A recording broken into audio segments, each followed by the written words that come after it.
Again, this is It Prophecy here on Israel National Radio, Root Sheva. The show is syndicated as the Messiah Hour on YouTube. Go to YouTube and type in Messiah Hour with Ari Lewis and subscribe to the YouTube channel. It is free to do so. And, of course, you can find me on JApp, www.j-app.me. And, again, email messiahhour@gmail.com. Jane, tell us a bit about all these media requests, because you've been in different news outlets. You've been to I-24, as you mentioned. How does that make you feel? Because you're new to Israel and you're not Jewish, and all these media outlets like myself, they want to interview you. So tell us how that makes you feel. You know what? I'm proud. I don't know if that's the correct thing to say, but I am. The reason why all of this media is coming at me now, of course, is because I have my page and I blog and I write, and then I had threats coming at me for going to the Temple Mount. I had Muslims sending me death threats, and I decided, okay, am I going to be quiet as a mouse, or am I going to speak up against this? And there's no way I'm going to be quiet as a mouse. So I spoke out about that, and for that reason, Israel Hayom actually contacted me saying, why would someone in Denmark live a good life to come and stand with Israel when you're not even Jewish? What's that about? So they actually interviewed me, and they made a very nice big article with photos, from my whole life. Why am I here? What am I doing here? And that was published last Friday. And of course, it makes me proud that someone wants to talk to me. And I am proud that I got the chance to tell Israel, I love you, to tell the Jewish people, I love you. I left everything to come and stand with you. I believe in you. I believe this is your nation. I will forever defend you.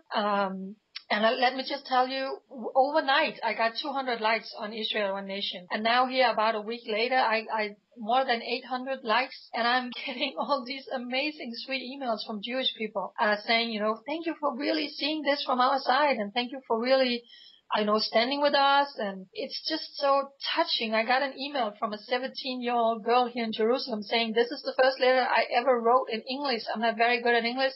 I need to say thank you, and thank you for speaking up. And when I become a grown woman, I want to be like you. How cute is that? Seriously.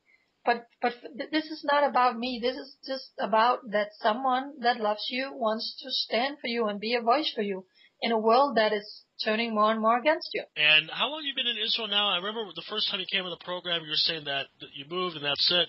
Do you still feel that way after this time of being here? When I speak about being home now, that's Israel. That's not Denmark. Israel is rooted in me.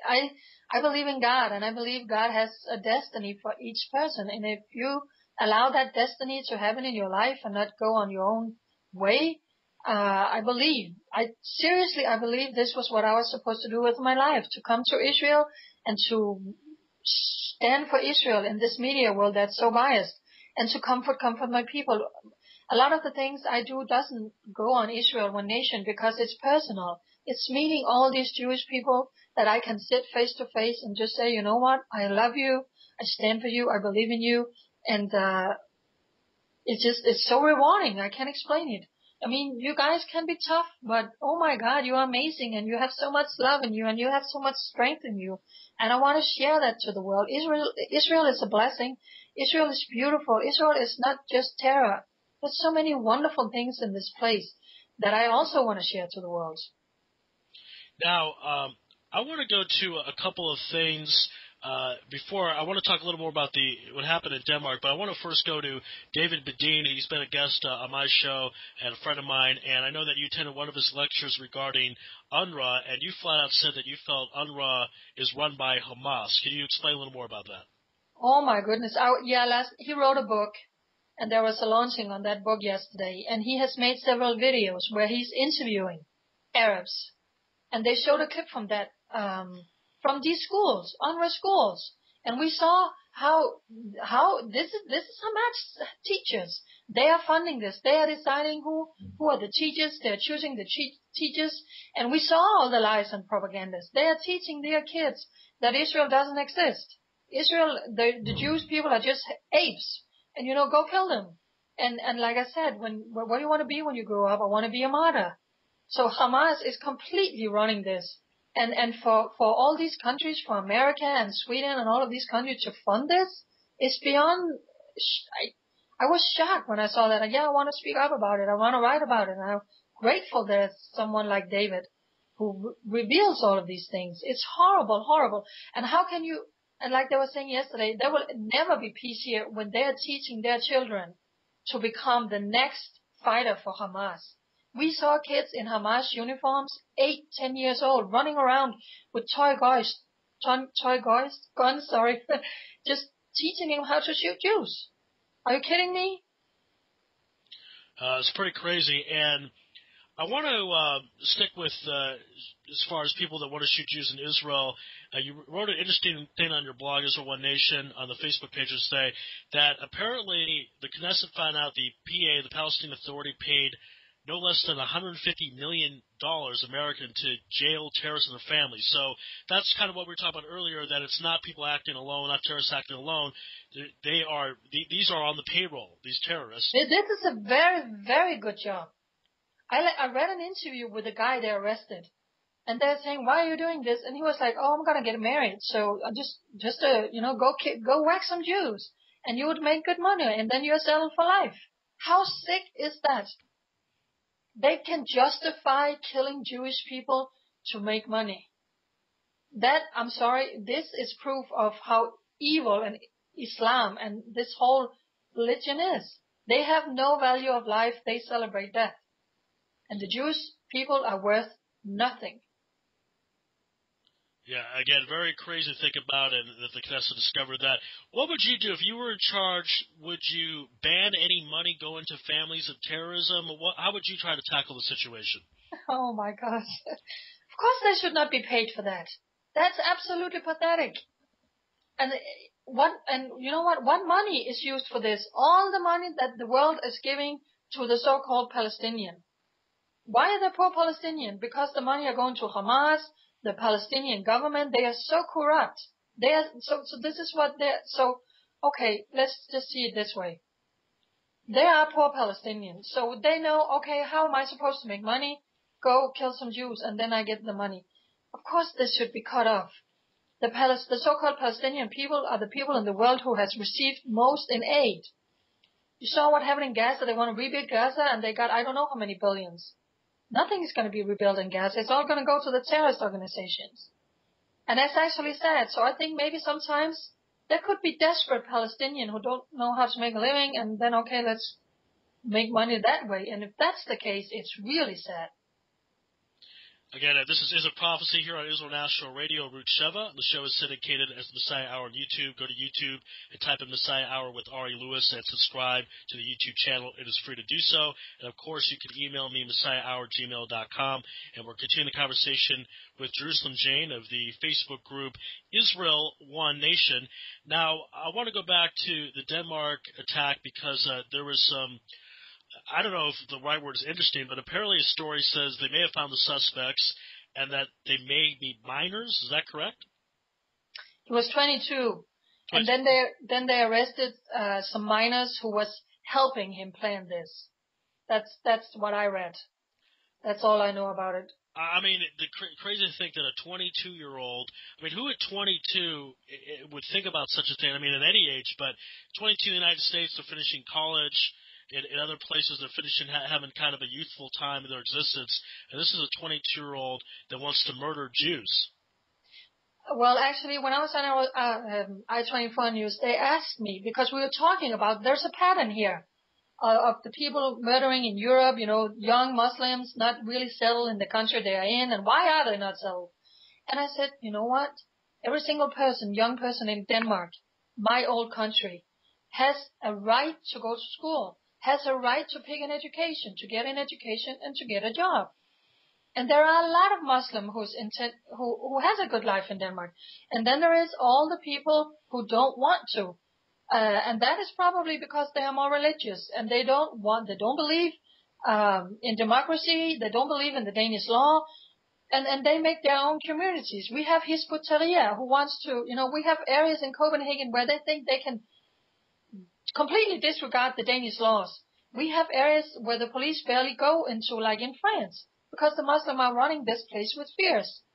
And after this guy had done the first attack on the Swedish cartoon, would you believe he called a taxi?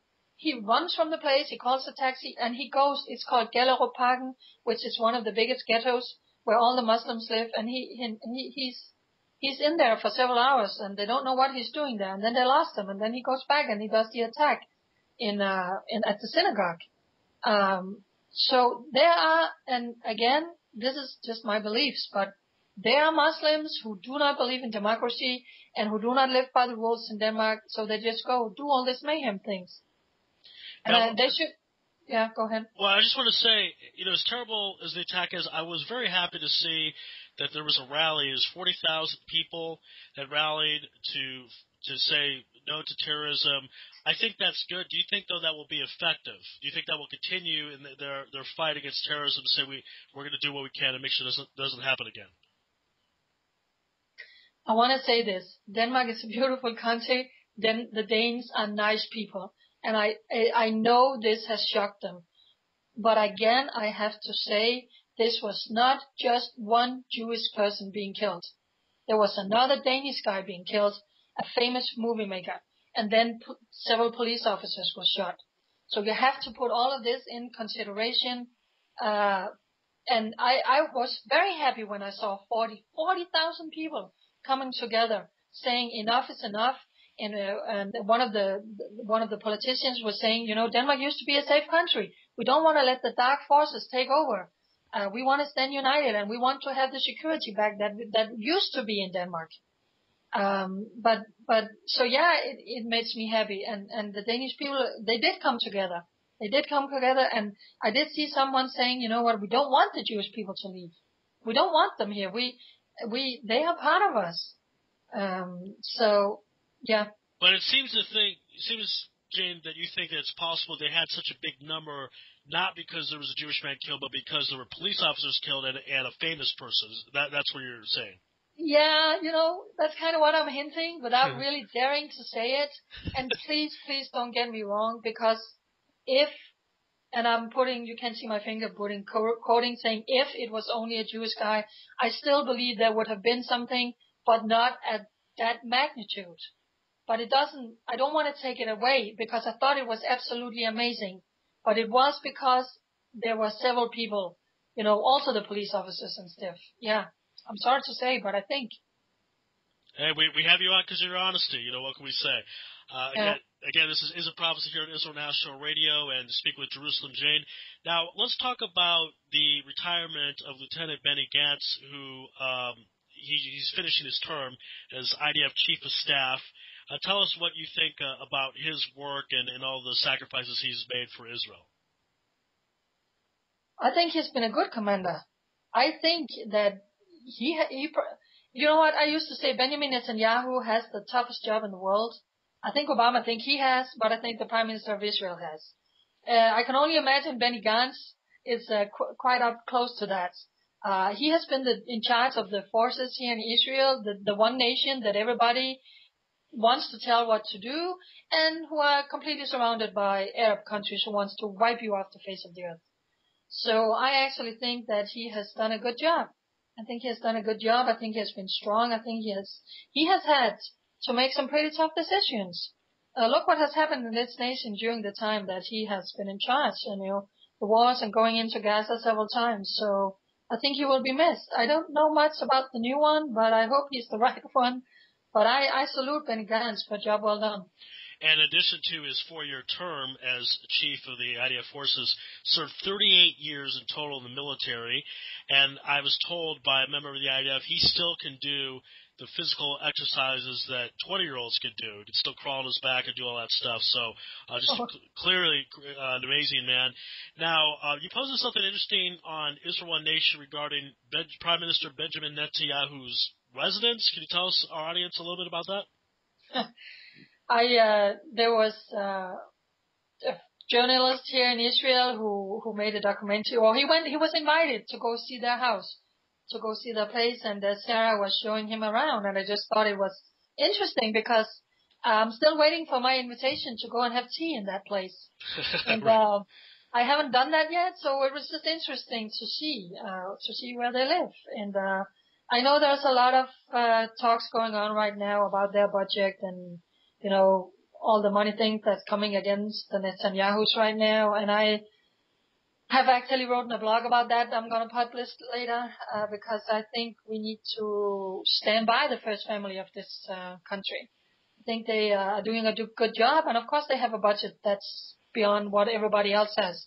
But they are also living under a lot of pressure, and they have to entertain, and they have an everyday life. None of us knows what it's like, and I think there is enough things coming against this nation. So instead of criticizing the people who are running this country, I think you should unite and stand up against them, around them, I mean.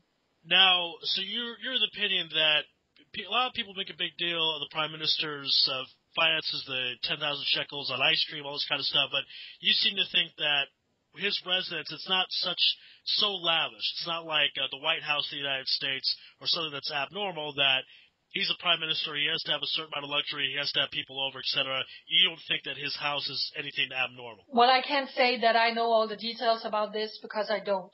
And I can't say that mistakes hasn't been made, or if they use that much on ice cream, okay, well, that's maybe a bit much. But I would say, all in all, that so much is coming against this nation. So many people want to wipe you off the face of the earth.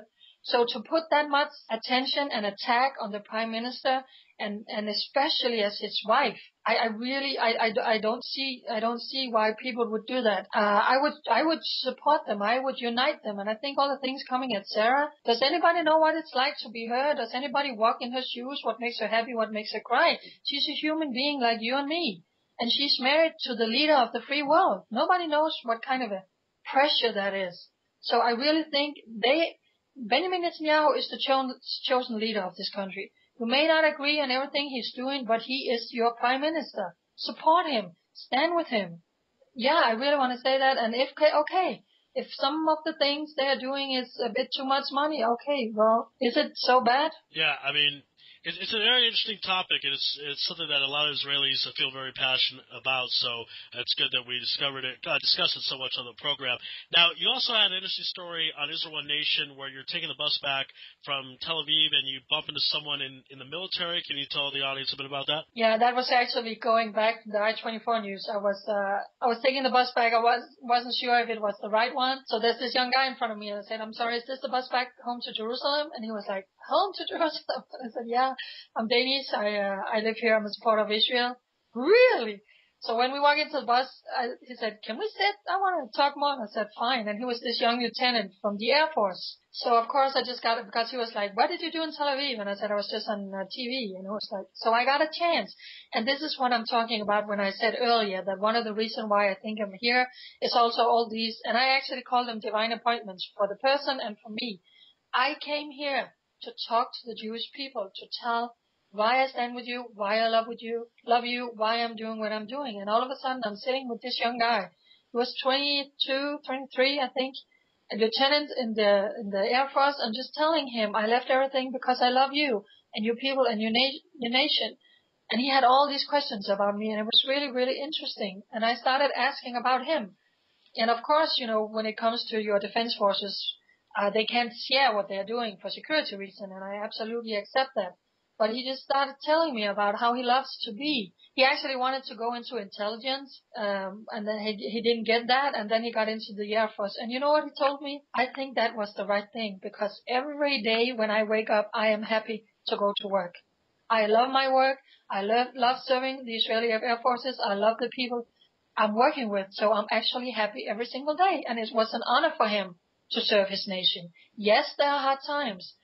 We all know that, especially during war. But to sit there and talk with a young guy who was so proud of serving his country, I was smiling the whole way back to Jerusalem. He was amazing, and he's following me now in Israel One Nation. So I have these, I call them divine appointments, because I really believe God is leading me to Jewish people every single day. Because when I meet them, they say, "Oh, we don't even watch the news anymore because the world are beating at us and everybody's telling us what to do. So I didn't even think we have any friends." So when I get a chance like that to all of a sudden bump into a guy and being able to share my love for him and for you for a whole hour, it just makes me grateful for being here. That's good stuff. And again, everyone can find out Jane's work on Israel One Nation, and you have over 10,000 likes. That's pretty amazing. How were you able to get that done? And were you surprised at all to get that number?